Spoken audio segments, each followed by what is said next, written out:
Hi everyone, नमस्कार सभी को, सत श्री अकाल सभी को। कैसे हैं आप सभी? आई होप बेटर ही होंगे। और अब तो कल की न्यूज़ सुनने के बाद और भी ज़्यादा खुश हो गए होंगे। भाई सब लोगों के मन में एक फोबिया चला आ रहा था कि सर एग्ज़ाम डेट्स क्या होगी, एग्ज़ाम डेट्स क्या होगी। तो मैं पक गया था ये क्वेश्चन सुन सुन के।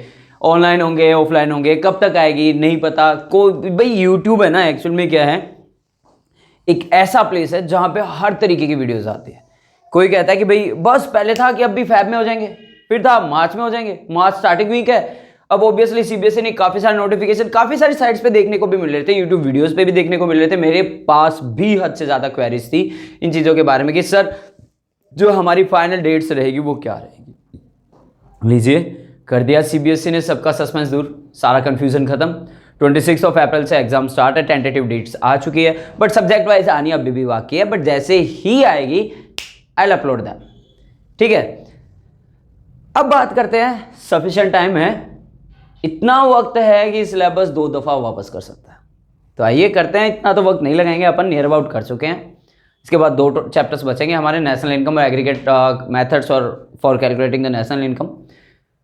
उनसे रिलेटेड जितने भी वीडियोस रहेंगे थोड़े से लंबे रहेंगे, बट करेंगे उनको डेफिनेटली। आइए खत्म करते हैं। खत्म तो क्या करेंगे यार, at least it will take maximum 1 और 2 videos more for basic concept of the macroeconomics. क्योंकि देखो, वक्त आ चुका है उठने का, जागने का और चलने का। जो अभी भी नहीं उठे हैं, जो अभी तक ये सोच रहे थे कि यार कोरोना है, कोरोना एग्जाम्स नहीं होंगे, मैं अभी भी कह रहा हूँ उठ जाइए, इट्स नेवर लेट। अभी भी देर नहीं हुई है, उठिए और बढ़ चलिए हमारे साथ इसी सफ़र पे, और चलते चलते हम हमारा सिलेबस पूरा कर लेंगे।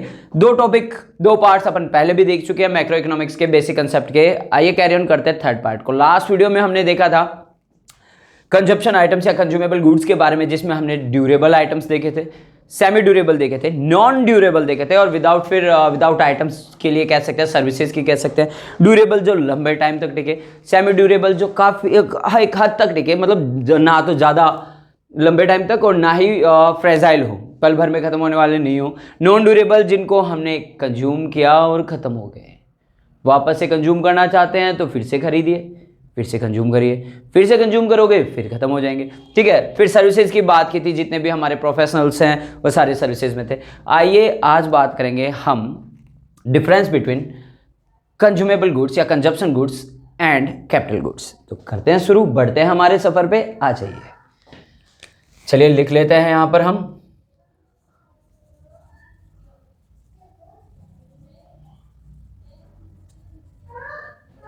कंजप्शन गुड्स, और यहां लिख लेते हैं हम कैपिटल गुड्स।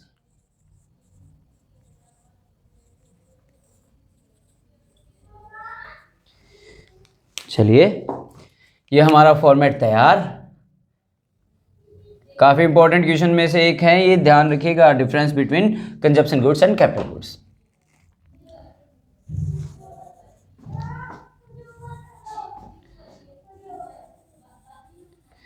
पहले पॉइंट की अगर बात करें, पहला डिफरेंशिएट, तो सीधी सी बात है यार, नाम से ही पता चल रहा है, कंजप्शन गुड्स जो डायरेक्टली सेटिस्फाई करे ह्यूमन वांट्स को, मार्केट में पे किया, खरीदा, टीयर अप किया, कंज्यूम कर लिया। कोल्ड ड्रिंक की बोतल के लिए पे किया, ओपन किया, खत्म किया, बस। चॉकलेट की बात करें, हाँ चॉकलेट तो काफ़ी ज़्यादा चल रही है फिलहाल भाई, फैब चल रहा है, वैलेंटाइंस वीक चल रहा है, चॉकलेट का बारे में नहीं बात करें तो ही ज़्यादा बेहतर है। ठीक है, नहीं नहीं नहीं नहीं, मेरे मन में ऐसा कुछ भी नहीं है ना। तो वापस आ जाते हैं टॉपिक पे, फीलिंग्स पे मत जाइएगा। चॉकलेट भी उसी का हिस्सा है, मार्केट में पे किया, परचेज किया, टीयर अप किया, फिनिश किया, दैट्स ऑल। कैपिटल गुड्स यानी कि लंबे टाइम तक टिकने वाले हैं जनाब, लंबे टाइम तक काम आने वाले हैं, प्रोडक्शन में भी काम आएंगे। ये तो रेडी टू यूज़ है, इनको तो सिर्फ कभी भी काम में ले लो, कभी भी कंज्यूम कर लो, that is consumption according to consumption. और कंज्यूमेबल आइटम्स, कैपिटल गुड्स जो ड्यूरेबिलिटी में भी हाई हो, अमाउंट में भी हाई हो, वैल्यू में भी हाई हो, और टिके काफ़ी लंबे टाइम तक, बट एक जगह मदद जरूर करते हैं, वो है प्रोडक्शन सेक्टर। आइए बढ़ते हैं कंजप्शन गुड्स में। यानी पहली ही डिफरेंशिएट की बात करें तो कह सकते हैं अपन, it leads to direct satisfaction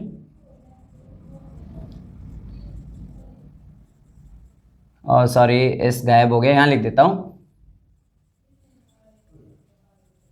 Guys, if I make any kind of a grammatical error or a spell error, then please check it out or avoid that. आपको अवॉइड नहीं करना है, आपको उसको रेक्टिफाई करके ही लिखना है, ठीक है ना। It leads to direct satisfaction of human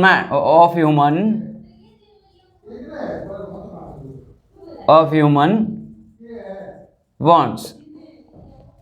but सीधी सी बात है, अगर ये डायरेक्ट सेटिस्फाई करता है तो कैपिटल गुड्स नहीं करेंगे, तो लिख सकते हैं it does not.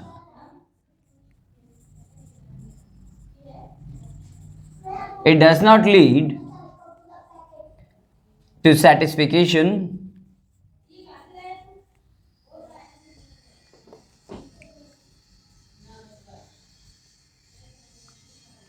of human wants.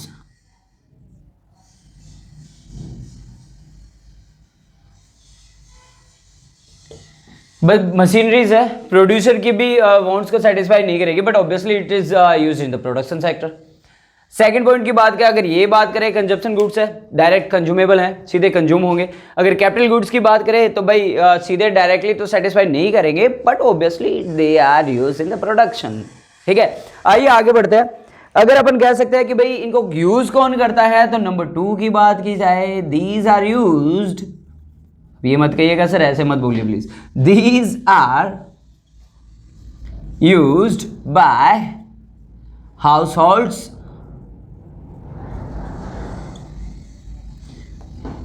and final users।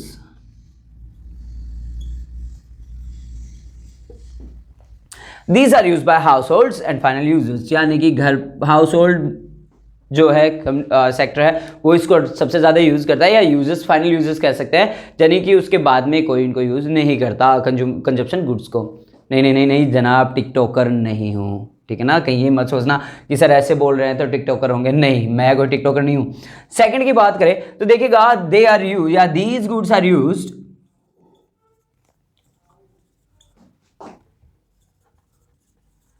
Specially by producers.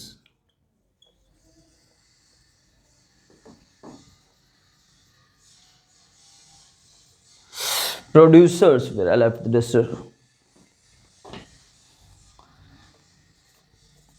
for further productions।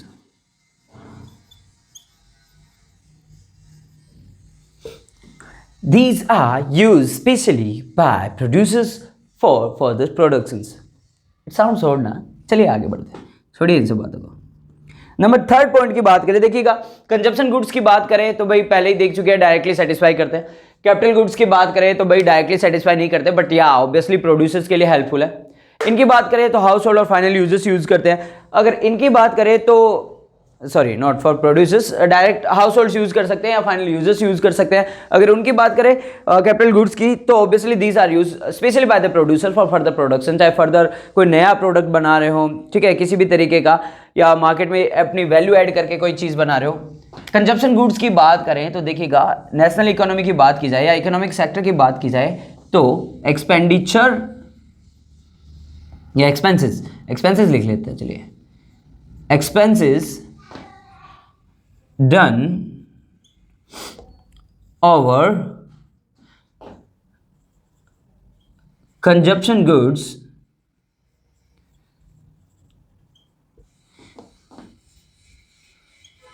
are known as consumption expenditure।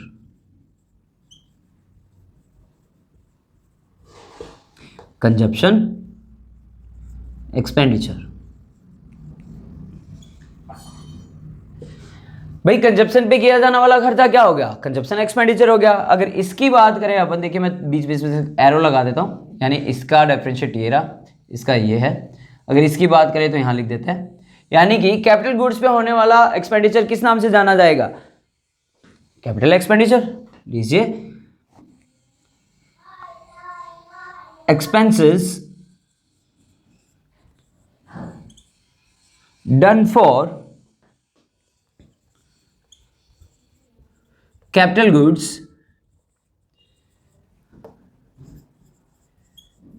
are known as capital expenditures.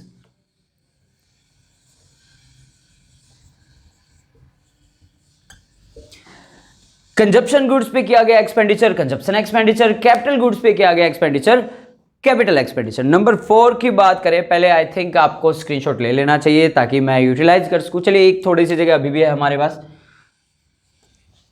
देखो कंजप्शन गुड्स की बात की जाए तो जितना ज्यादा कंज्यूमेबल आइटम यूज किया जाता है फाइनल यूजर्स के द्वारा, तो वो ऑब्वियसली क्या करता है, it raises the quality of their life. ये हमेशा क्या करेगा, यूजर्स की लाइफस्टाइल को अपग्रेड कर देगा। चलिए तो लिख देते हैं, हायर कंजप्शन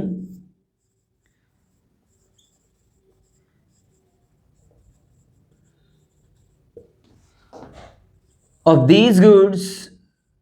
देखिएगा अगर नहीं दिख रहा है या व्हाइट बोर्ड कट डाउन हो रहा है तो ऑब्वियसली आप मेरी लैंग्वेज पे या मेरे वर्डिंग्स पे चले जाइएगा। Higher consumption of these goods raise their quality of life।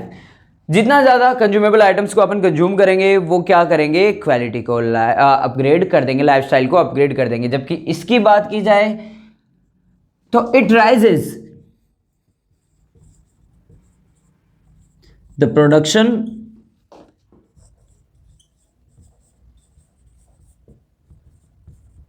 Activities.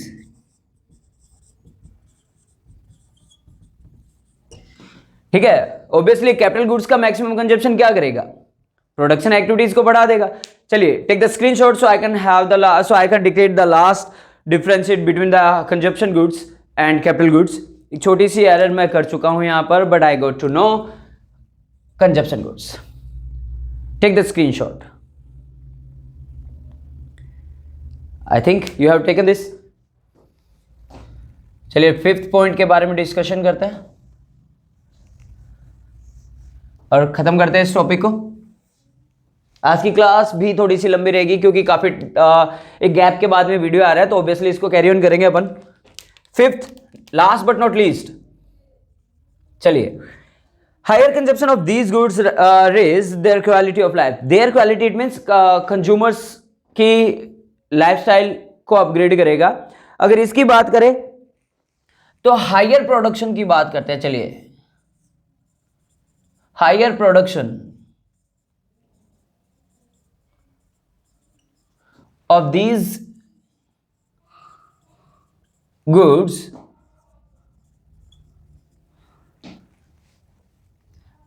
rises the level of production. भाई मार्केट में जितनी ज्यादा डिमांड होगी सप्लाई भी उतनी करनी पड़ेगी। डिमांड बढ़ती जा रही है तो ऑब्वियसली सप्लाई करने के लिए क्या करना पड़ेगा, प्रोडक्शन बढ़ाना पड़ेगा। और प्रोडक्शन अगर बढ़ाना पड़ेगा तो हमें क्या करना पड़ेगा, कैपिटल गुड्स में इन्वेस्ट करना पड़ेगा। और इसकी बात करें, अगर ये प्रोडक्शन एक्टिविटीज की बैकबोन है तो वो नेशनल इनकम की या जीडीपी की या नेशनल प्रोडक्शन की ग्रोथ की बैकबोन है। इट इज द बैकबोन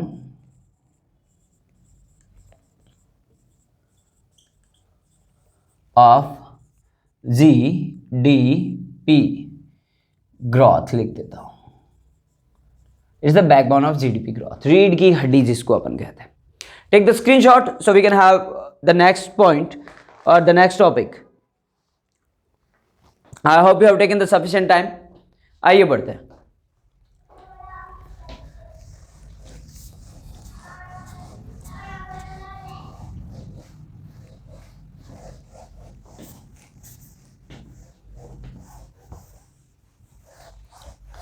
बहुत ही जल्द मैं आपके लिए बिजनेस की क्लासेस या टर्म 2 का जो भी हमारा सिलेबस है बिजनेस स्टडीज की क्लासेस भी शुरू करने वाला हूं, but it will take a bit time.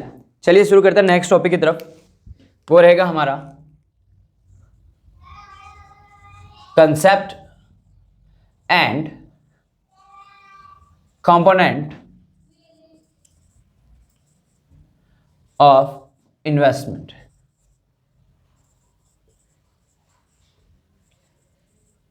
Handwriting इन दिनों कुछ ज्यादा ही बुरी होती जा रही है, पर चलिए कोई बात नहीं, सुन तो सकते ही हैं, इतनी भी बुरी नहीं है कि समझ में नहीं आए। चलिए अब इन्वेस्टमेंट की बात आ गई, concept and component of investment. तो सबसे पहले कंसेप्ट देख लेते हैं, what is the definition of investment. Investment है क्या, क्या होता है भाई इन्वेस्टमेंट? आई थिंक आप लोगों को इसकी डेफिनेशन पता ही होगी। चलिए मैं लिख देता हूं। इन्वेस्टमेंट की बात कही जाए तो डेफिनेशन के लिए लिखे तो सबसे पहले इट रेफर्स, अब ये मत कहिएगा सर लेटर्स को आप स्मॉल यूज कर रहे हैं। It refers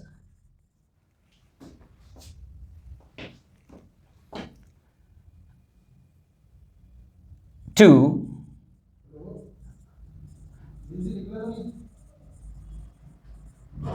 increment in capital goods.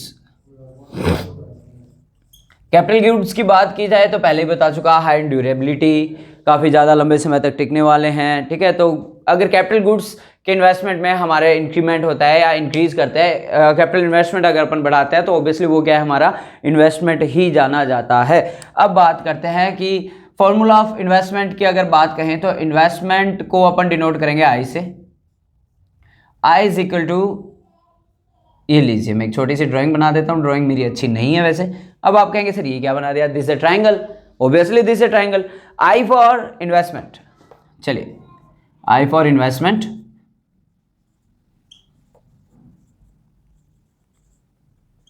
अब के बारे में बात करें भाई, सबको पता है, इकोनॉमिक्स पढ़ रहे हो, ऑब्वियसली के का पता ही होगा, कैपिटल इज डिनोटेड एज के। ये मत पूछेगा सर कैपिटल को सी क्यों नहीं लिखा जाता, ठीक है ना, काफ़ी बड़ी सी कंसेप्ट है, इसके पीछे थ्योरी है, बात करेंगे। नेक्स्ट बात करेंगे, फिर कभी बात करेंगे इसके बारे में। नेक्स्ट लिखेंगे ये क्या, change in capital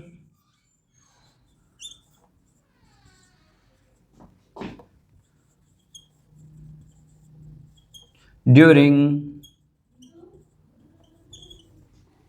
an year, during a year लिख देते हैं यार, एन तो आ ही नहीं सकता,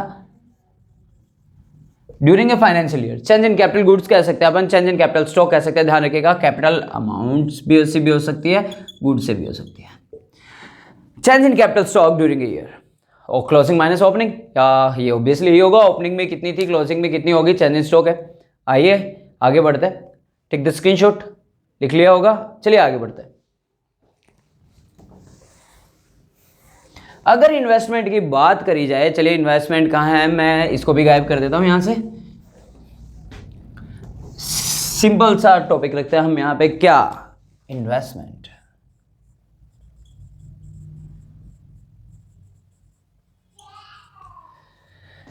दो चीजों में, दो काइंड्स में बांटा गया है, कौन कौन सा बताएंगे मुझे? ऑब्वियसली पहला फिक्स्ड इन्वेस्टमेंट,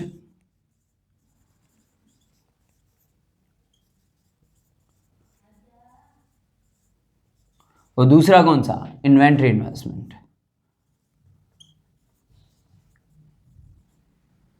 इन्वेंट्री तो लिखना ही भूल गया, चलिए आप लिख देते हैं, inventory investment.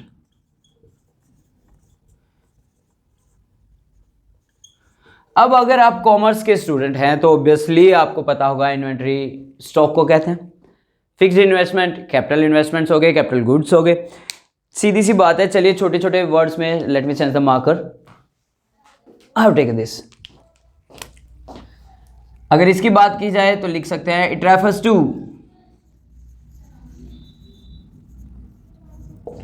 Change in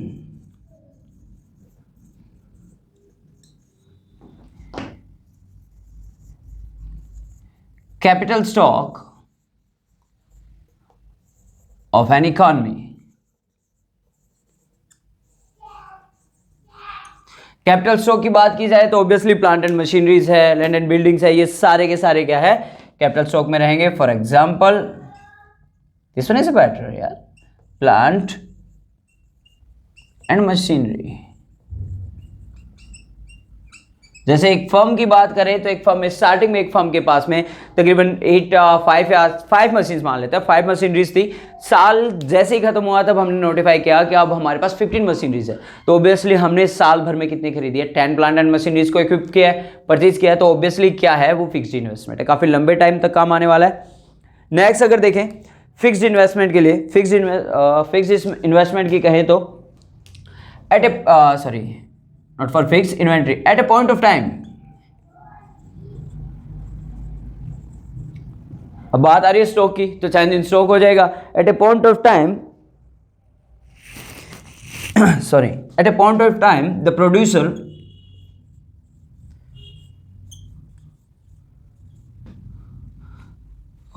producers लिख देता हूं, producers hold the stock of what goods. यानी एक वक्त पर एक प्रोड्यूसर कितना स्टॉक होल्ड कर रहा है। अब स्टॉक होल्ड कर रहा है तो स्टॉक की भी 3 तरीके की बातें आ जाएगी। स्टॉक भी हमारा 3 काइंड्स में अपन बांट सकते हैं। कौन कौन सा? पहला फिनिश्ड। अब फिनिश्ड वो वाला फिनिश मत ले लीजिएगा, फिनिश स्टॉक कि खत्म ही हो गया फिर काय का stock. Finish stock it means अपन कहें तो यानी ऐसा stock that is still unsold, जिसको अभी भी बेचा नहीं गया है। फिनिश यानी जो बनकर तैयार है, रेडी टू सेल है। सेकंड अगर अपन कहें तो सेमी फिनिश्ड कह सकते हैं।